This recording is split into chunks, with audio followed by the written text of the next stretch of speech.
importante de una lengua es que no es solamente un sistema de comunicación, es que es una forma de entender la vida, realmente es un archivo de costumbres, un archivo de tradiciones, de normas morales, ¿no? A través de la lengua va todo, ¿no?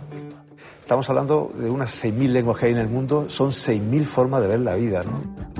Entonces, cada vez que se pierde una lengua, se pierde eso, se pierde no solo un medio de comunicación, pensamos, bueno, como tenemos el inglés, pues nos apañamos con el inglés, el español, el ruso.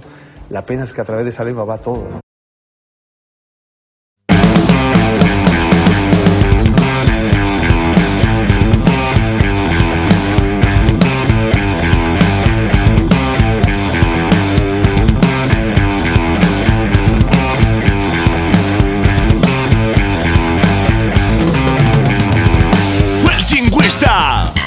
Y una persona extraña, pese a una sola casa, cuenta y recuenta fonemes y morfemes.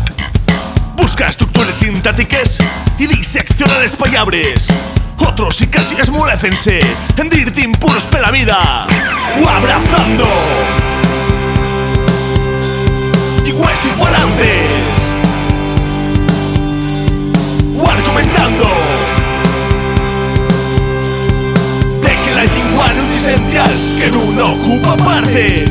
Chingües, chingües, chingües, que pontifica el derecho a expresarte. Chingües, chingües, chingües, que pontifica el derecho a expresarte.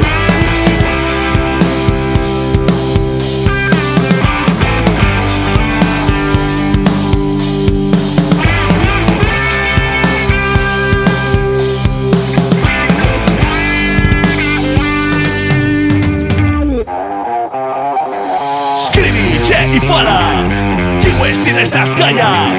Asturiano, vasco, galego, català, francès, italiano, inglés o alemán. Mantú, sahili, y como chipegua, cheyenquiru,